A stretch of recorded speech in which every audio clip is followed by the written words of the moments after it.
Hey everyone, welcome to Job Part 4.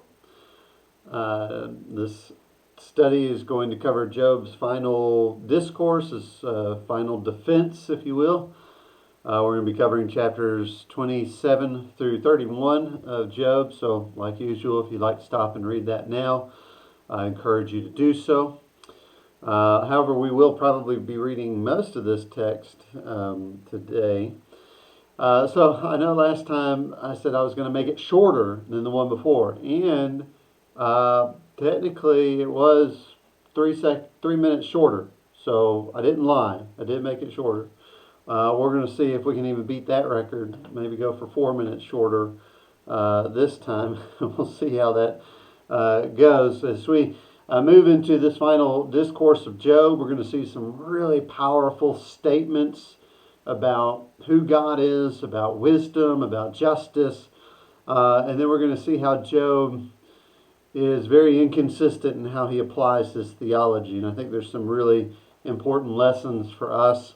We're still moving towards the last two sessions where we will get some answers about the problem of suffering and how we should respond to that.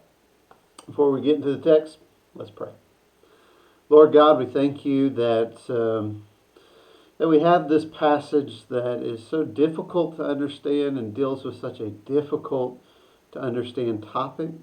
I thank you that your word does not shy away from these things, but that you address them and that you allow us to read and to wrestle and to understand. We know, Lord, that wisdom is found only in you. And so we come humbly before you now and seek the wisdom that we lack, that we might glean from these writings the truth that you would have us understand, and that we might, in faith, apply them to our lives and to our own suffering, so that we might know your goodness in the midst of trials and tribulations in our lives. We pray this in Jesus' name. Amen. All right, so Job chapter 27. We are continuing kind of Job's discourse. We ended last time with Job finishing his statements towards Bildad. Zophar doesn't get to speak again. He really doesn't ever say anything worthwhile, so I guess it's okay that he doesn't get to speak again. But Job continues to talk, and the reason why I separate this is because we have a new literary device in verse 1. It says, "Then Job continued his discourse and said," or Job added to his discourse and said. And that word discourse can mean a proverb, a wise saying, or a wise discourse, wisdom discourse. And so this is really kind of different from what we've seen so far in Job as far as literary devices go. We'll see it again in chapter 29. And it kind of sets these chapters apart from the rest. So Job's still going to address his friends a little bit, especially in this first chapter, but he's primarily going to be moving forward to just make his case. And we've seen this progression in Job's thought process through all of this. We've seen how he, wanted somebody who would stand before him and God. He wasn't sure that there was anybody, and then we saw how he started to gain kind of a confidence. Yes, there is a witness in heaven who's going to put his foot on the earth, who's going to stand between me and God and bring justice. Then we saw, last time this "My Redeemer lives" passage where Job has full confidence that there's somebody who is going to rescue him from his suffering, vindicate him in this life or the next. Probably a resurrection passage for Job. But then we saw how Job started moving towards this idea that it's not just somebody's going to stand between me and God. I'm going to go to God. I'm going to bring my case before God. If I can find him, I'm going to find him. I'm going to let my mouth justify me and lay my case before God so that he will vindicate me. So Job is here going to do this. He's going to lay it all out. And we're going to see, I think, a little more rounded theology, more well-rounded out theology for Job than perhaps what we've seen thus far. So let's go ahead and start chapter 27, verse 1. Job continued his discourse and said, "As God lives, who has taken away my right, and the Almighty who has embittered my soul." So he's continuing to attribute all of this to God. "For as long as life is in me and the breath of God is in my nostrils, my lips certainly will not speak unjustly, nor will my tongue mutter deceit. Far be it from me that I should declare you right. Till I die, I will not put away my integrity from me. I hold fast to my righteousness and will not let it go. My heart does not reproach any of my days.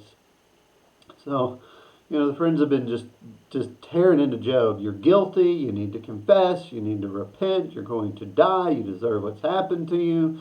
And Job here at the very end says, as long as I have breath, as long as God gives me one more breath to breathe, I will not deny my integrity. I will not let go of my righteousness. So Job is holding on to the integrity that we saw, at the very beginning, same word that God used. Job is a man of integrity, of blamelessness, of complete character. This is who Job is. God affirms that. Job knows this. His friends have been unfairly, unjustly accusing him of sin that's not there. And he says, no, till the day I die, I will not let this go.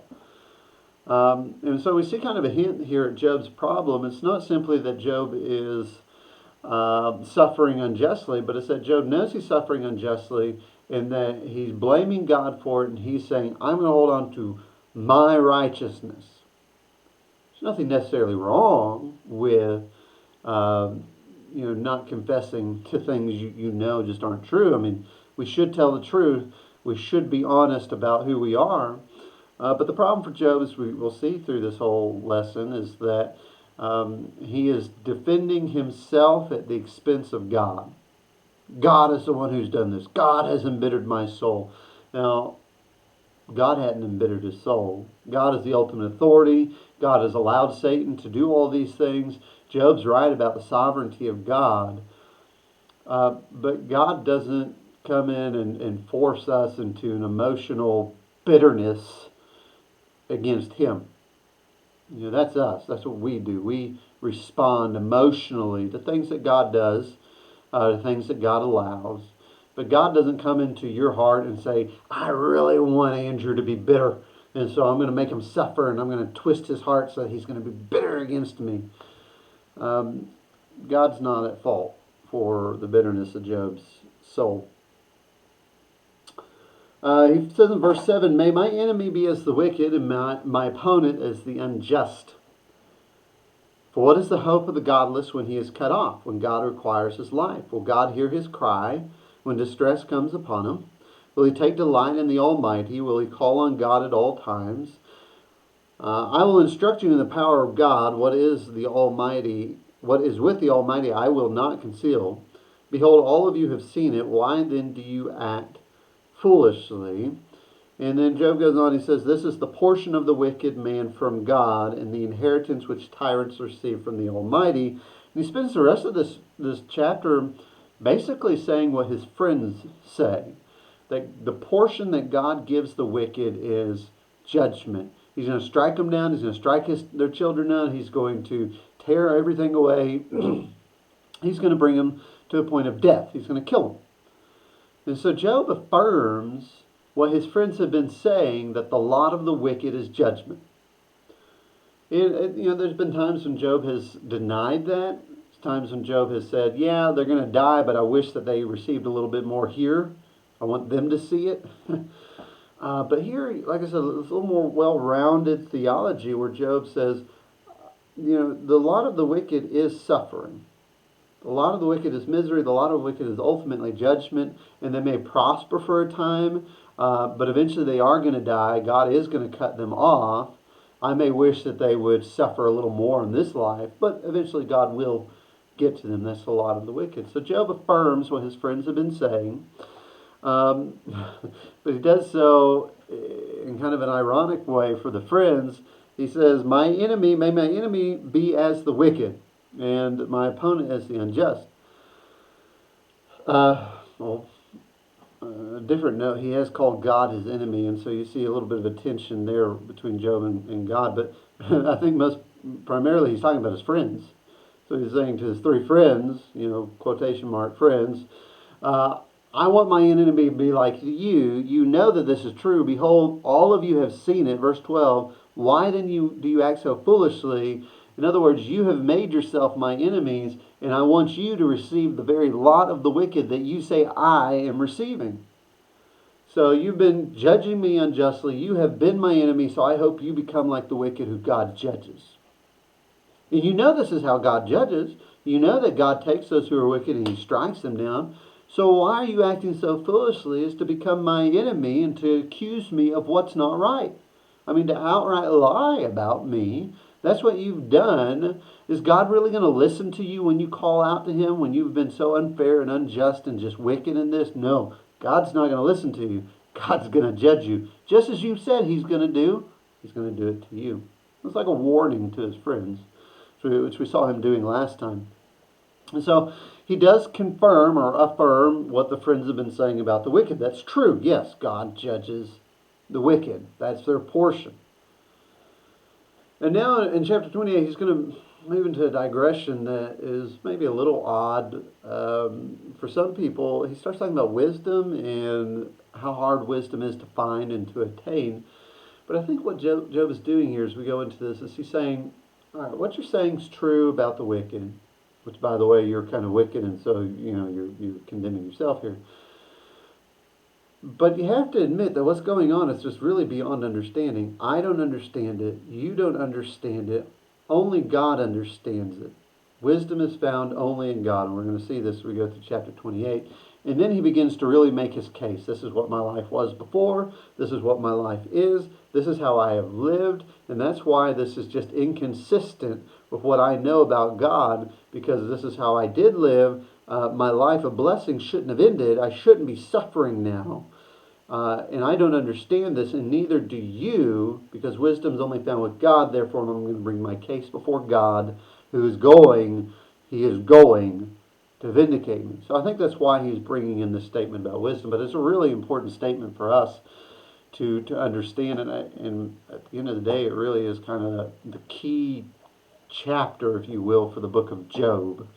Or at least one of the main key chapters. So let's read it. We're going to read it in its entirety and then go back through. He says, "Surely there is a mine for silver and a place where they refine gold. Iron is taken from the dust, copper smelted from rock.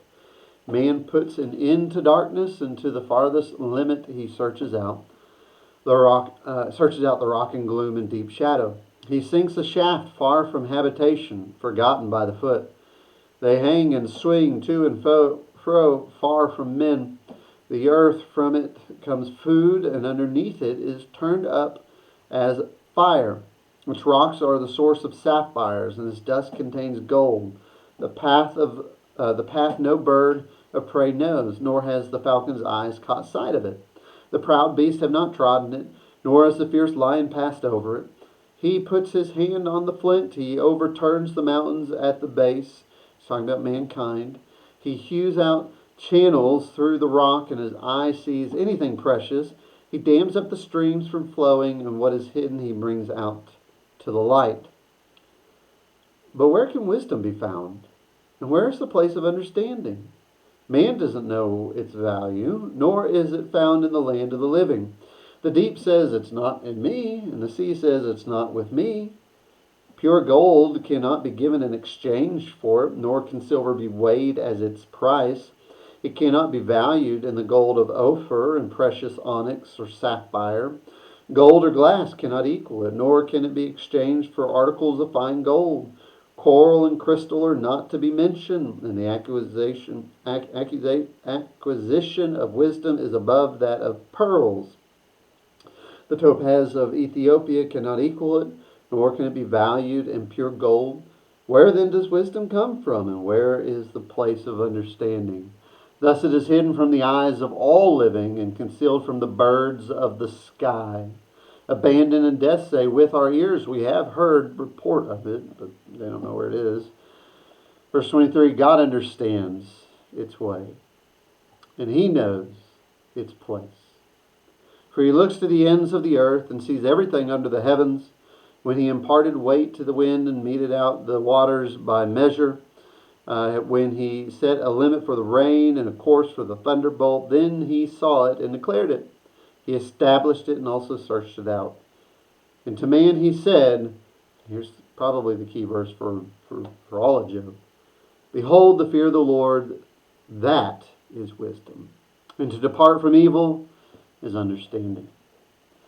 So Job begins this chapter with kind of an illustration of the just genius of man. Now, I know in our world we like to look on ancient man as some kind of primitive, stupid Neanderthal, just banging sticks together, figuring out fire and stuff like that. First of all, the biblical record does not indicate that primitive man was that primitive, that foolish, that stupid. That's, I would say, a lie about ancient man. But then, secondly, even what we're finding about ancient man, it's incredible what they accomplished. It's incredible what they did. And the ingenuity and the intelligence and the technology that ancient man was able to come up with and to use to accomplish the things they accomplished, it still baffles us, some of the things that they accomplished. And we look, and we find what they put together, and we're like, oh man, how did they do that? They didn't have cranes, they didn't have machines, they didn't have all the stuff that we use. How did they do that? Primitive man was extremely intelligent and extremely creative and extremely able to find something valuable, and no matter how hard it is, to pull it out. So, we found, archaeologically speaking, we've found ancient mining practices, deep shafts that they dug into the ground, and how they did that at that time period. It's astounding what they've accomplished. If you want to know more about it, I encourage you to just check it out. Ask me, and I can give you some resources. But Job is mentioning all this, saying, particularly in verse 7, the path no bird of prey knows, nor is the falcon's eyes caught sight of it. So, bird's eyes, very attuned, able to see very minute details from far away. They don't know where it is. They don't see it. And yet mankind somehow is able to know that it's there and to dig down to it and to figure out how to make the earth release so that you can take out these precious treasures. I mean, man is just really good about digging out valuable things from the earth. But where do you find wisdom? That's Job's question. You're able to find all this other extremely valuable stuff, but what about wisdom? Well, there's kind of a wordplay in this chapter with the word know. It's used 3 times. The bird of prey doesn't know the path to get to all these precious jewels that mankind's able to find. And the second one we see is in verse 13. Man does not know its value, nor is it found in the land of the living. So it's not just that man doesn't know where wisdom is, although that's true, and we see that at the end of this section, that verse 21, it's hidden from the eyes of all living, concealed from the birds of the sky. So the birds of the sky can't see the gems from the earth that mankind finds. They definitely can't see the wisdom that man can't find. It's hidden, it's concealed. So it's not just that man doesn't know where it is. That's true, but that's not what Job says. He says man doesn't know its value. Wisdom itself is it's just not something we truly value. We don't understand the significance of wisdom. In the Bible is consistent in this view of wisdom, that wisdom is more precious than silver, more costly than gold. Wisdom is more valuable than all the gems of the earth. And wisdom has a great value, but we don't know that. Mankind, generally speaking, has no clue about how important wisdom is. And he goes through and he talks about all these things that are valuable to us, gold and silver and gems and all that type of stuff. And he says you can't place wisdom up with these things and think that you can somehow buy wisdom with this, so somehow those are equal worth or value. You don't even understand how valuable this is, how precious of a commodity wisdom is. So not only do you not know how to find it, but you don't know how much you should want to find it. This speaks a lot, I think, in our materialistic society. We spend our lives searching, striving, fighting, and trying to obtain things that just aren't that valuable. With all the economic issues that we're seeing with the virus going on and the stock market's plummeting and people losing money and it's just going to get worse, they're telling us, and all that type of stuff. For a lot of people, this type of hit is going to be devastating. You see your retirement funds just collapse. You see your savings be drained because you're not getting paychecks. And, the government can bail us out all they want. At the end of the day, money is very fleeting. And people, they'll get depressed over it. People will commit suicide over losing their possessions. And it's not. I'm not, downplaying the severity of economic hardship. But I'm saying, we put a lot of value on it. We put a lot of value on our money and on our possessions, and we say, oh no, I'm not greedy. I don't put that much value. But a fire comes and destroys everything you own. I mean, how are you going to feel about that? It's not that those things don't have value, but it's that those things don't have ultimate value, even though we act like they do. We act like that's, the almighty dollar, the God of America. We act like that's what's most important. Even in churches we do that with our big budgets and our big buildings, and we have to look like we've got it all put together, and we have to have the latest technology, and we have to have the best or latest ideas about architecture and how to develop your worship space, and the best equipment for your music so that you can have the best sound, because we have to be the best and we have to have all of the. That's not what the church is about. That's why you can go over to Africa and see a little hut and people gathered in that hut with a dirt floor with no windows, no AC, no commode, none of that, and they act more like the church than we do here in America often. We value things that just aren't that valuable. We don't understand what's truly worth pursuing. Job is saying this about mankind. You don't even know its value, much less where to find it. You can't overstate, I think, the value of wisdom. And so Job is accusing his friends of not having wisdom, not even knowing that they don't have wisdom, and not even realizing where they can find wisdom. Job doesn't have wisdom in this. He doesn't understand. He knows he doesn't understand. That's his whole point with this is I know that these things are true, but I don't understand what's going on, and I can't find wisdom because I don't know where it is. But there's one who does. Verse 23, God understands its way. And here's your third use of that word know. And he knows its place. So the bird doesn't know where the jewels are, man does. Man doesn't know how valuable wisdom is, even though we should. God not only knows how valuable it is, he knows where it is. And he goes on, he talks about the creation of God, which you see this over in Proverbs, talking about God using wisdom in the foundation of the world and the creation. But there's something specific that Job is pointing to, not just that God makes everything, although that's true, but that God sets the limits for creation. And then verse 26, when he set the limit for the rain, the course for the thunderbolts. So when he's, it's not just boom, creation, go do whatever you want, kind of like a deistic view of God and creation. But that God not only just starts the process, but he completes the process setting these limits for where everything is, which means God is sovereign. He's also the one who's going to set the limits for how far the wicked can go. He's also the one who sets the basic principles of justice and rightness and truth and morality. He sets all these limits, and Job is saying is when God is setting all those limits, then verse 27, he saw it, he declared it, he established it, he searched it out. So at the beginning, when God is setting all these limits, he sees what wisdom is, and he declares what wisdom is. He tells man, he doesn't leave us guessing. You only don't know where wisdom is because you're not willing to listen to the one who has told you where it is, what it is. Wisdom is the fear of the Lord.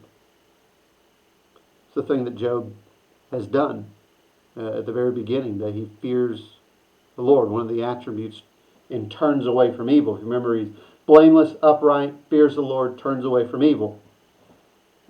And Job says, fear the Lord, turning away from evil. That's wisdom. That's understanding. In other words, wisdom is found in God. You could even say God is wisdom. The New Testament says that in Christ Jesus are hidden all the treasures of wisdom. You can't find true wisdom outside of Jesus Christ. And if you really want to gain access to the wisdom, it comes through fearing the Lord. As we said in the first lesson, fear of the Lord is not, God's going to strike me dead because he's so mean and unjust and all that stuff. That's kind of how Job's been acting with this. But fear of the Lord is recognizing who God is, his sovereignty, his power, his majesty, his holiness, and seeing who you are and responding appropriately. I'm saying, I'm nothing, and he's everything. And so you respond with this fear, this reverence, this awe to Almighty God that has an action in your life to where you turn away from what's evil. Because you know you're going to have to stand before Almighty God and give an account. And he's a just God, and you fear the justice of God. And so you turn away from evil because you know if you don't, you're going to have to face the justice of God. And that's a terrifying thing. It's a terrifying thing to fall into the hands of the living God, as the author of Hebrews says. You want wisdom? Fear God and let it cause you to repent, to turn away from evil. If you're not doing that, you're a fool. And that's the general consensus of all of Scripture. But Job is making this point of saying, I don't understand, but God does, and that's why I want to take my case to God, because he's the only one. So, he has this good theology. God's going to judge the wicked. Yes, all these things you've been saying is true. And God's the only one who understands what's really going on here, because I don't understand it. But that's why I want to take my case before him. That's all good. That's all right. Job's on the right track. And then you get verse 29, or chapter 29. So Job again took up his discourse and said, so you have the same literary device that we saw 2 chapters ago.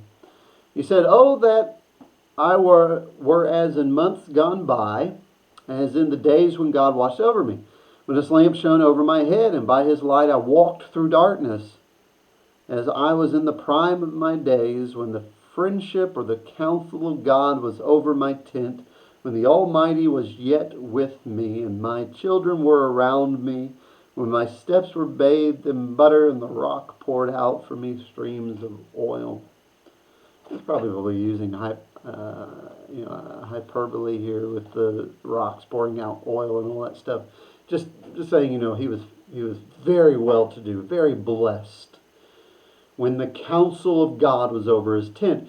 My translation says friendship, and that's an okay way to say it, because it's the idea of if God's counsel is there, his presence is there, his word is there, he's guiding you, so there's a relationship there. And friendship, I think, is an okay way of saying it. We just need to understand it's not like buddy-buddy kind of deal, but it's where God is directing Job's steps, directing Job's house. When God was doing this, because you remember, Job thinks God is silent at this point. But when, he longs for the days when God wasn't silent, when his counsel was there, and I was extremely blessed because of it. He makes a very painful statement in verse 5, and my children were around me. I think it's easy as we go through this to kind of sometimes lose sight of what Job lost. I can't imagine losing a child, much less all of your children like that. I mean, just in a day. And, like we talked about with Job's wife, the joke may be humorous, but more likely Job's wife says, curse God and die, because she just can't stand watching the suffering anymore. She's lost all of her possessions, or most of them. She's lost her children, and now she's watching her husband suffer. There's a lot of genuine grief going on here, and you see this kind of breaking in here. It's not just, God is against me, and I'm being persecuted, and blah, blah, blah, but remember those days when my children surrounded me? Job is hurting. He has a reason to hurt, because he's lost a tremendous amount. So he longs for this day when he had the friendship of God, when he had the favor of God as his friend. And then it says that verse 7 is going to long for the days when he had kind of authority, respect in his city. When I went out to the gate of the city, when I took my seat in the square, the young men saw me, hid themselves. The old men arose and stood. The princes stopped talking, put their hands on their mouths. The voice of the noble was hushed, and their tongues stuck to their palate. For when the ear heard, it called me blessed, and when the eye saw, it gave witness of me. So in the ancient world, the gate was kind of your center for business and for legal issues. It's where the rulers would go and sit, and you would deal with whatever your legal problems were. So it's almost like, and this might be not exact parallel, but it's almost like, you're the one person who could walk into the Capitol at Austin and everybody would, just stop and, pay you respect kind of deal, which I don't know if there's anybody like that in politics anymore that has that level of respect. Certainly not even our president. People are pretty vile in the way that they treat leaders and rulers nowadays. But in Job's saying, there was a day when I was basically king, and everybody treated me with respect from the youngest to the oldest. And it wasn't that I ruled them unjustly or unfairly.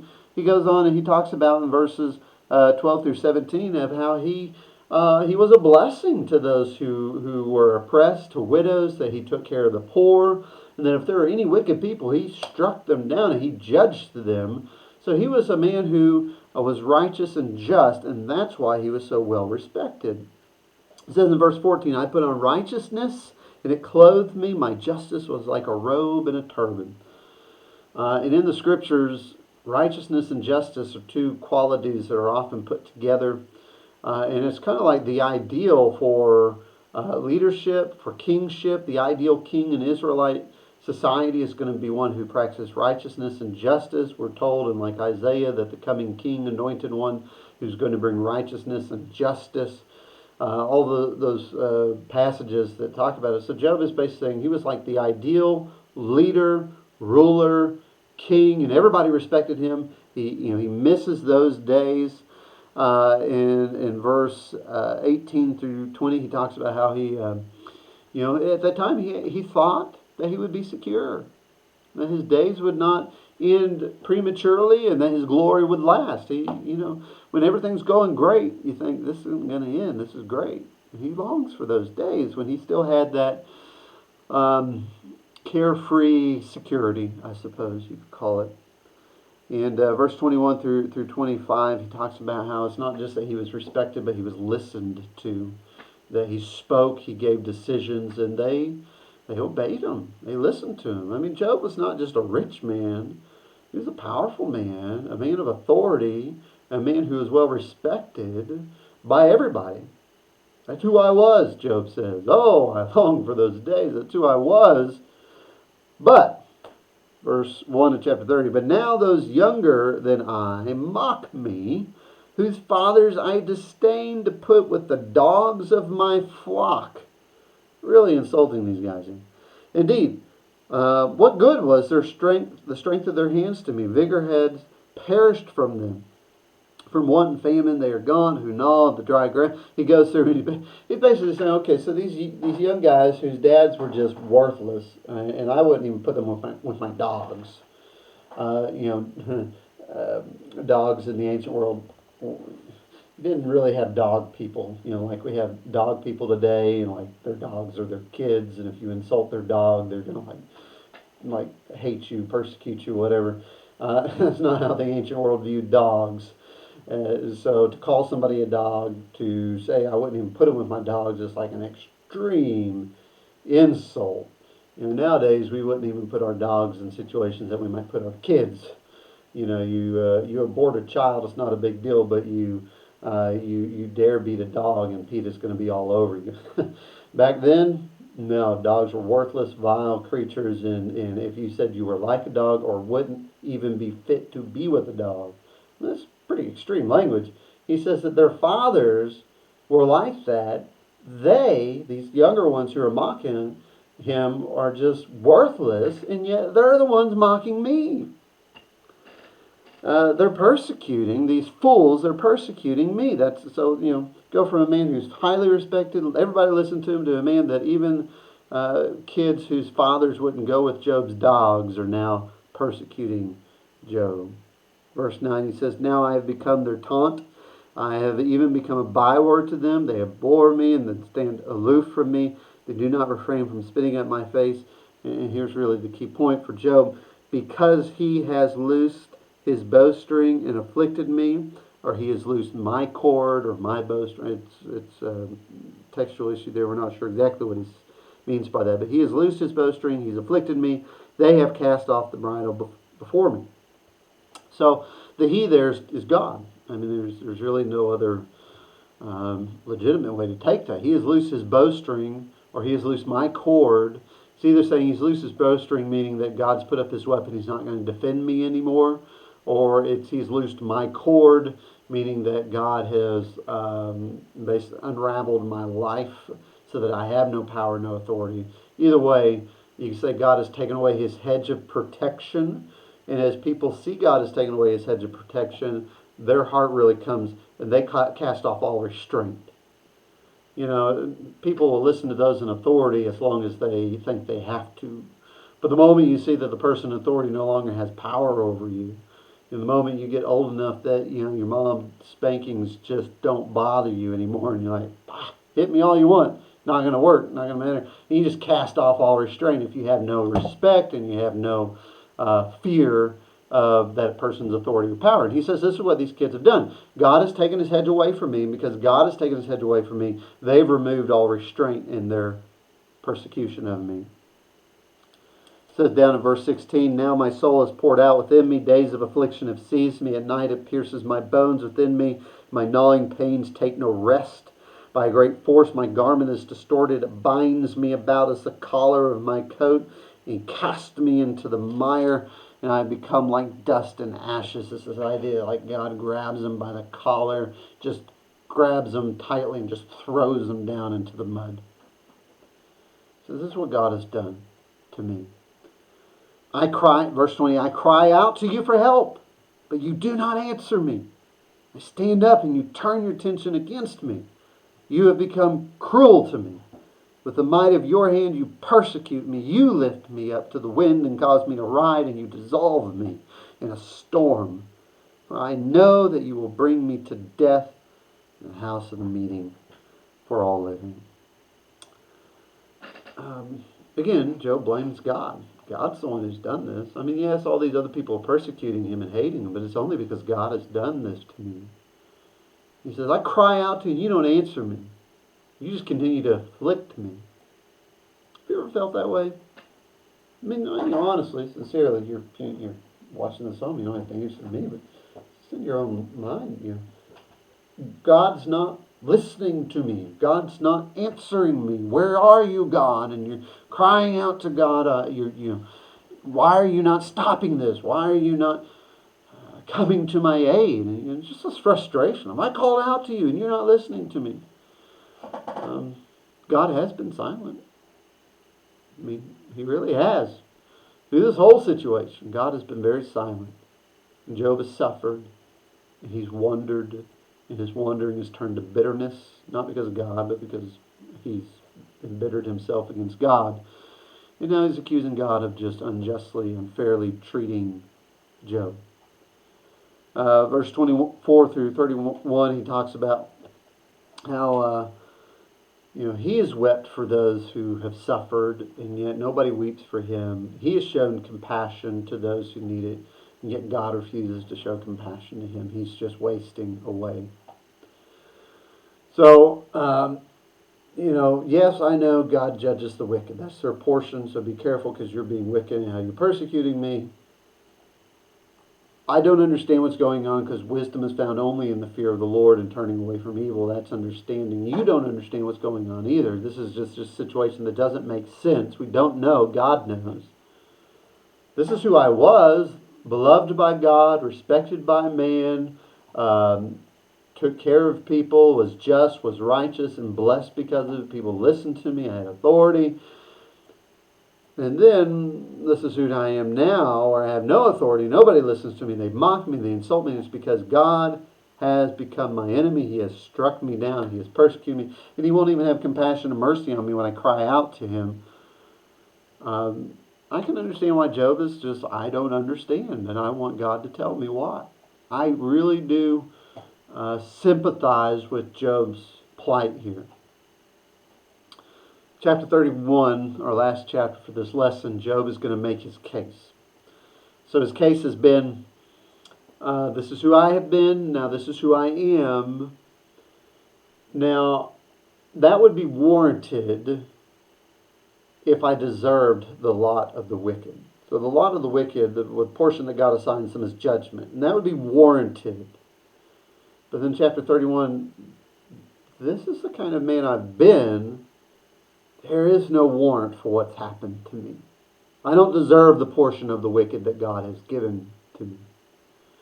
So let's read through this. Now, the way that Job is going to do this is kind of a negative confession. He says, if I have done this, let this curse happen to me. And so he's calling down all these curses upon himself. If I cheated on my wife, let my wife cheat on me. If I rob somebody, let my arm fall off. He's going to call all these curses down upon him. And this may seem kind of silly to us, but that's because we don't really think much about the divine in our culture. In the ancient world, you don't call down the curses of the gods on yourself because it's very likely that they will bring it. So it's not something you normally are going to do lightly, because there's a lot of fear of the gods, especially a lot of fear of the lack of justice among the gods. The ancient world just had a very poor view of the divine. That these gods were selfish, that these gods were unjust, that these gods you really had to make them happy if you're going to be blessed. If you just upset them a little bit, they'll curse you, kind of deal. So you don't intentionally bring something on you, curse yourself, unless you are just an absolute fool or you're innocent. And that's Job's whole point is, bring all these curses on me if I've done all these things. I haven't done them. I'm innocent. And so this is his case. He's making his case. Verse 1 of chapter 31, I've made a covenant with my eyes. How then could I gaze at a virgin? What is the portion of my God from above, or the heritage of the Almighty from on high? Is it not calamity to the unjust and disaster to those who work iniquity? Does he not see my ways and number all my steps? So again, chapter 27, the portion of the wicked that God gives them is judgment, calamity. He repeats that. Is this not the portion that God gives the wicked? Judgment, calamity. He knows my steps. He knows my ways. So he knows that I don't deserve this, in other words. Now, but we start here with verse 1 about the covenant. One of the best, or most used, one of the most used accountability softwares for internet to help combat pornography and all that type of stuff is called Covenant Eyes. And they base it off of this verse, this idea that Job is saying, I've made a covenant with my eyes. I'm not going to look lustfully at a virgin, at a young maiden. Jesus talks about it's not simply the act of adultery, but if you look at a woman to lust at her, that's your purpose for looking. And ladies, by the way, this can apply to you as well. If you look at a man to lust after him, that you commit adultery with him in your heart. So Job's saying, not only do I not commit adultery, but I've made a covenant with my eyes. I'm not going to look. And I think that's a valid interpretation. There's another interpretation that's kind of interesting, and that's to see the word that's translated virgin here, betula, which does just the Hebrew word for virgin. It's also used in the ancient world for the goddess. And every culture had their own version of this goddess. Ishtar, Astaroth is what we see in the Bible a lot. Even like in Jeremiah, where he talks about the Queen of Heaven. There's probably that goddess is associated, or perhaps even the same goddess that we see in the ancient world. You're going to have Aphrodite with the Greeks, Venus with the Romans. So there's that consistent thread throughout ancient culture of this goddess figure, fertility figure. And so some people think because that word, Betel, is actually used of the goddess, of the maiden, the virgin, that he's talking about, I made a covenant tonight. And look at her, which is interesting to me because the ancient world was filled with these statues of the goddess, of her naked body. Some of them, little statues, some a little bit bigger. But it's all over the place. We find them all over the place. These little fertility statues, from what we can tell, are depictions of the goddess in the nude. And so, it could just be the pervertedness of ancient society. But we will see a little bit later on where he talks about not looking at the sun or the moon, in the splendor that Job is basically saying a loyalty to God, not willing to look at these other deities or these other elements that are deified by humanity. And if that's the case, what he's saying here is, I've made a covenant with my eyes that I'm not going to look towards this goddess who is a tangible object of faith. God is not tangible in the sense that I can't see him. He's not talking. And in all of my suffering, I could turn to a god or goddess that I can see and touch, and like the ancient world did. They were all over the place. He could have gone to all of these other gods and goddesses to try to find relief from his suffering, purpose in his suffering, any of that type of stuff. We have writings of other people who do this in the ancient world, and he says, no, I've made a covenant with I'm not even going to look at them, much less turn to them. Because God knows. He sees everything I do. He knows, and the portion of the wicked is calamity. So whether it's sexual purity or is faithfulness, spiritual faithfulness, Job is saying, I'm not even going to look, much less do, because God knows. And I know I'm going to have to give an account for this. So he goes on, verse 5. He says, if I've walked with falsehood and my foot has hastened after deceit, let him weigh me with accurate scales. Let God know my integrity. If my step has turned from the way, or my heart followed my eyes, or if any spot has stuck to my hands, let me sow and another eat. Let my crops be uprooted. And so Job here is talking about the just the integrity of his dealings, that he doesn't have unjust weights, that he is honest. And he says, if not, let me sow and somebody else eats. Let me sow and somebody else reaps the benefit of my labor. Goes on, verse 9, if my heart has been enticed by a woman. So here we definitely do have sexual purity being presented here, or impurity. My heart's been enticed by a woman, or I have lurked at my neighbor's doorway and committed adultery, basically. May my wife grind for another and let others kneel down over her, for that would be a lustful crime. Moreover, it would be an iniquity punishable by judges, for it would be a fire that consumes to abandon and would uproot all of my increase. Now, the Proverbs have a lot to say about the dangers of adultery. Of course, Solomon saw a lot of those dangers in his own father and mother, but you have this concept in Scripture that sexual sin is like this fire that consumes. You're not going to be able to appease the wrath of a jealous husband, all that type of stuff. And Job is saying, if I've committed adultery, let my wife commit adultery with somebody. Because if I committed adultery, that's a horrible sin. That deserves to be punished. If I did, it should be punished. Let me be punished. Verse 13, if I despise the claim of my male or female slaves when they file a complaint against me, what then could I do when God arises, when he calls me to account? What will I answer him? Did not he who made me in the womb make him, and the same one fashion us in the womb? This is actually the same argument that Paul's going to use in Ephesians when he talks about slaves and masters, and says to his masters to treat the slaves properly, knowing that your master is their master. In other words, you mistreat the slave whose master is Jesus, you're going to have to answer to Jesus for it, who's also your master, and you don't want to do that. And so Job is saying, when my slaves had a complaint against me, I treated them fairly, because I knew that their master is my master, and ultimately I'd have to answer to him. And so fear of the Lord, basically, is what kept him from turning away from evil and not mistreating his slaves.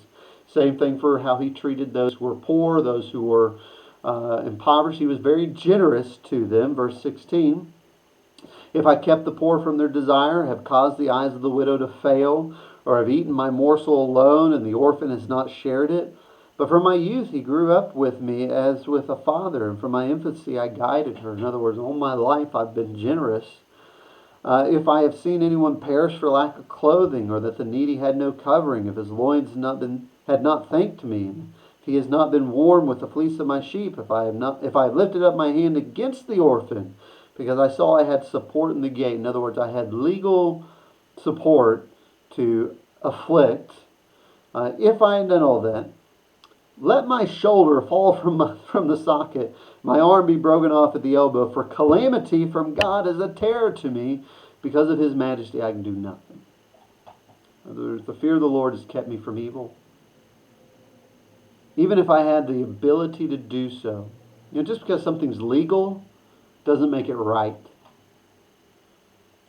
There's a ton of examples we can use for this. Americans, as far as the things that our government has made legal, that's just not right in the eyes of God.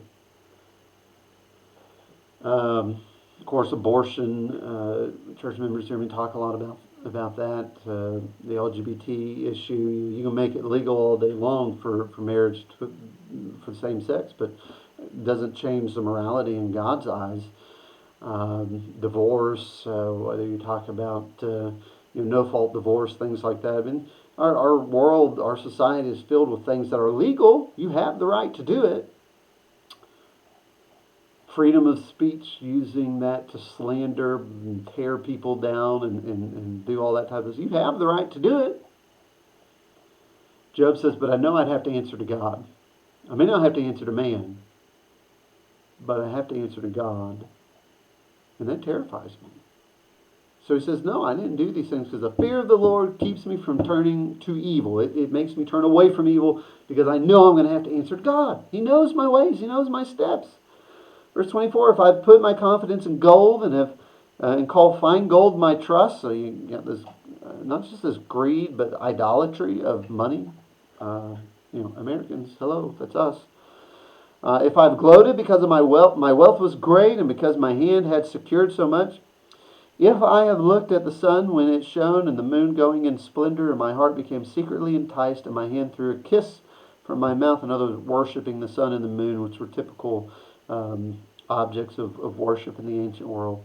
That too would have been an iniquity calling for judgment, for I would have denied God above. So I think when he's talking about gold and the sun and the moon, he's talking about idolatry. We worship money. We worship all sorts of different things. We worship in our society sex. We worship pleasure. We worship just all sorts of idols. Even if we don't have little statues we bow down to, we worship them. And he says, I didn't do that because then I would have denied God, and that's an iniquity that's worthy of judgment. Fear of the Lord's kept me from evil. Have I rejoiced at the extinction of my enemy, or exulted when evil befell him? Jesus says, love your enemies, pray for those who persecute you. Job's saying, no, I have not allowed my mouth to sin by asking for his life in a curse. I haven't cursed my enemy. Have the men of my tent not said, so here's the witness of other people for Job, who can find one who has not been satisfied with his meat? The alien has not lodged outside, for I have opened my doors to the traveler. So the foreigner, my enemy, people who just, I don't really have to take care of, everybody knows I do it. I take care of them. I love my neighbor. I love my enemy. Everybody knows it. Verse 33, have I covered my transgressions like Adam? This could be man. The word Adam just means man. In Hebrew, it doesn't have to mean the man Adam from Genesis. However, I do like the fact that my translation says Adam, because I think that's probably what he's talking about. Have I covered my transgressions like Adam by hiding my iniquity in my bosom, because I feared the great multitude? The contempt of families terrified me, and kept silent and did not go out of doors. So in Genesis 3, when Adam and Eve sinned, they take from the tree, they eat, they realize they're naked, they try to cover up, they try to hide their bodies from each other, because now they have guilt, they have shame. But then they hear God, and they try to hide from God.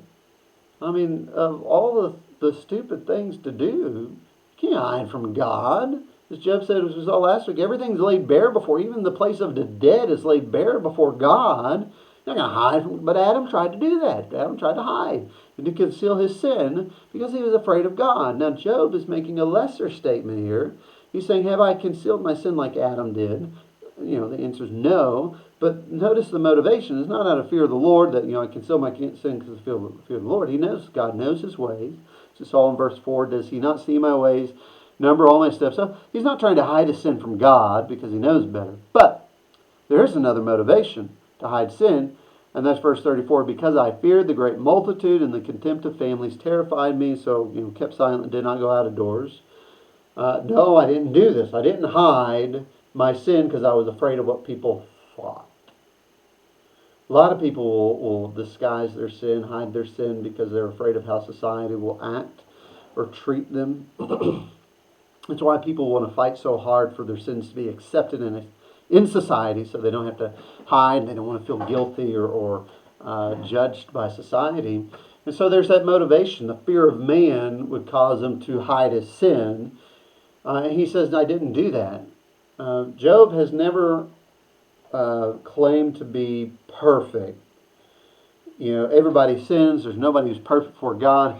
But he's not going to hide it. This is part of integrity, of being honest and transparent, saying, I do sin here. I do have weaknesses. I'm not going to hide it.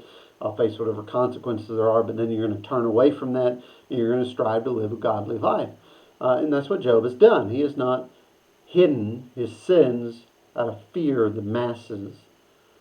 And Christians, this is a big, big problem for us. We like to put on faces and go to church and act like we're all good. We've got it all together.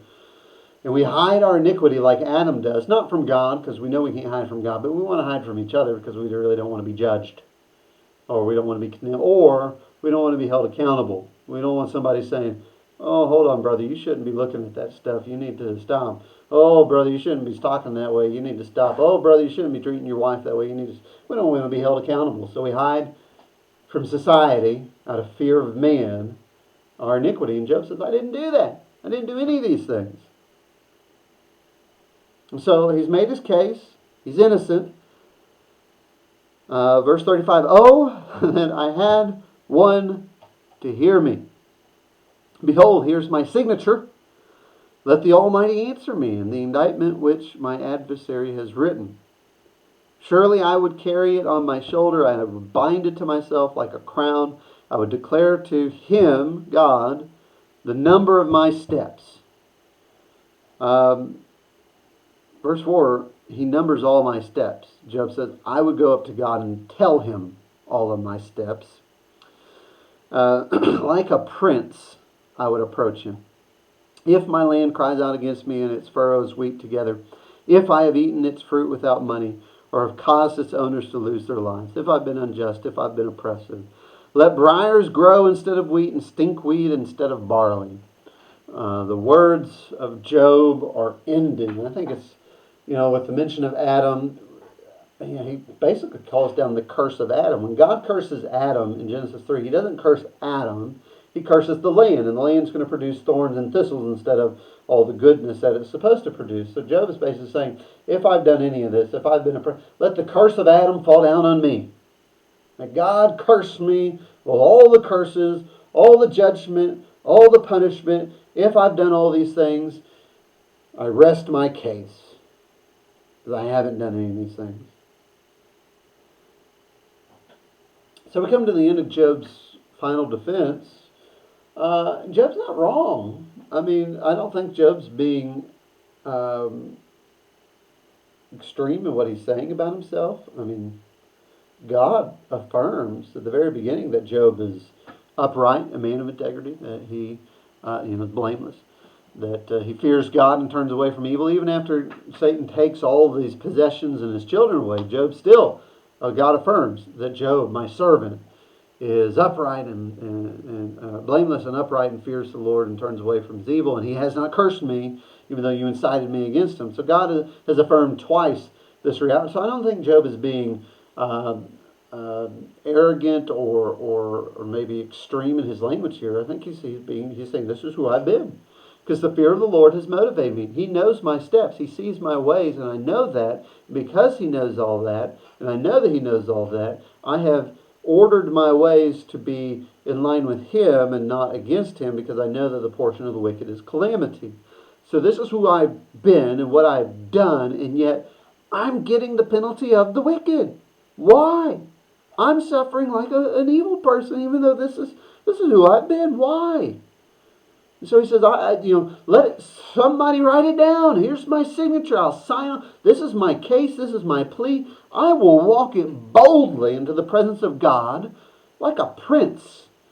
He's basically putting himself on level, or at least close to, God's level, saying, I can come into God's presence like a prince and say, God, here you go. Here's the case that I've made. This is what you've done that's wrong. Let me tell you about my steps. Let me tell you what I've done. Because you've obviously gotten it all mixed up here. And now I demand justice. That's what I get from what Job is saying. And like I say, I don't blame him for wanting justice. I don't blame him for being confused and not understanding what's going on. He doesn't have the benefit of knowing chapters 1 through 2. But here we see really Job's big flaw. It's not simply that Job justifies himself instead of God.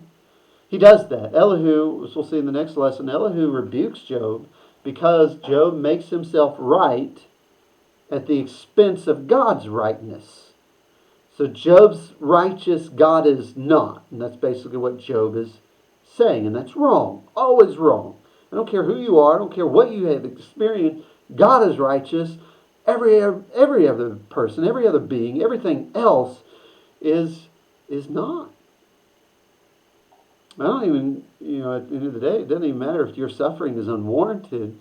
It doesn't mean that you are then righteous and God is not righteous. You might be righteous. You might be in the right in the situation.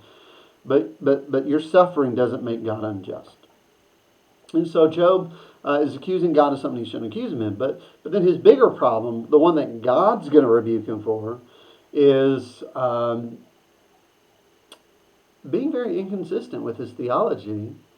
Job started or ended last time talking about the grand majesty of God's power and how we can't understand what God does. He is beyond us, and he affirms the omnipotence of God and the omniscience of God. And he really, throughout this, he said, I'm afraid to go before God because of who he is. I can't even find him because of who he is.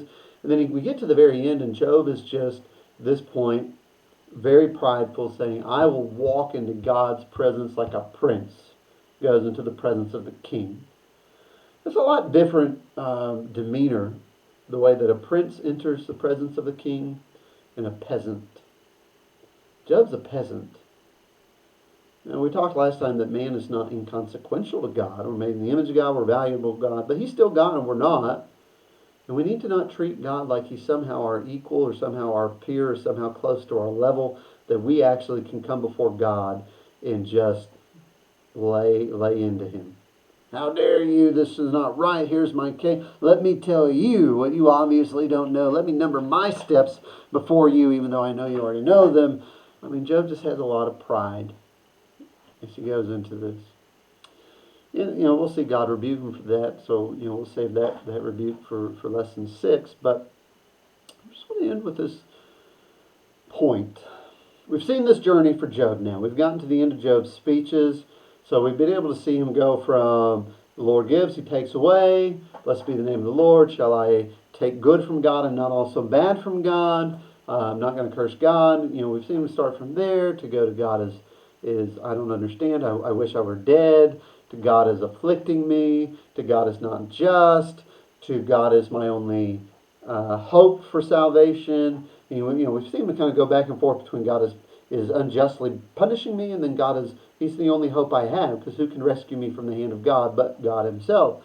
So we've seen him go through all this, and a lot of it's been pushed by his friends. We go from where Job was in chapter 3 to where Job is now because his friends have really pushed him hard with all these false accusations. But Job has allowed his friends to get him to this point where he is just like borderline, not even be able to say blaspheming God, saying, as a prince I'd go before him kind of deal. Job has very good theology when it comes to God. When he stops and he begins to really think about it, he says, chapter 27, you're right, the lot of the wicked is judgment. God is just with the wicked. So he stops and he's like, okay, kind of tames down some of the things he said about God and accused God of, and says, God judges the wicked. That's the lot of the wicked. Chapter 31, is it not calamity to the unjust, disaster to those who work iniquity? This is what God portions to them. So you're right about that. But then he's got a very right concept of God's sovereignty as well. That God is over everything, that God is in control of everything, that God does give and take away, and He has the right to do so, and that even if God is not the ultimate cause, or even God is not the direct cause of suffering, which Job doesn't understand that here, that God is the ultimate cause because He's the ultimate authority. God is not the cause or originator of sin and evil, but because sin and evil is in the world, it's still under God's authority and control, and Satan can only do what God allows him to do and can only go as far as God allows him to go. So he's right about all those things. He's right about the sovereignty of God and the authority of God and the power of God and all those things. So he has good theology. But get to this point, and his theology collapses to the point where he's no longer acting in the fear of the Lord, but he's acting very brazen and very prideful in how he treats the Lord, saying, I can come before God because I'm so just and I'm so righteous.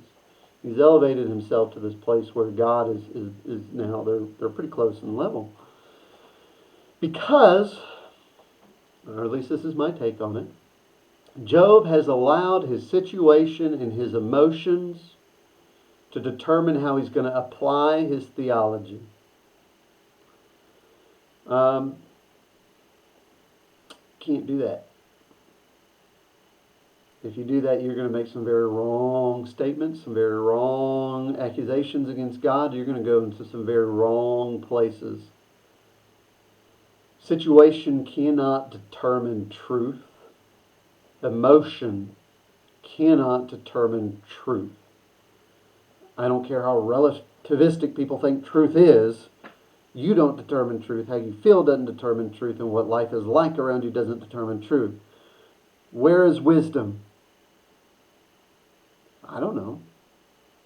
I don't even know how valuable it is. But God does.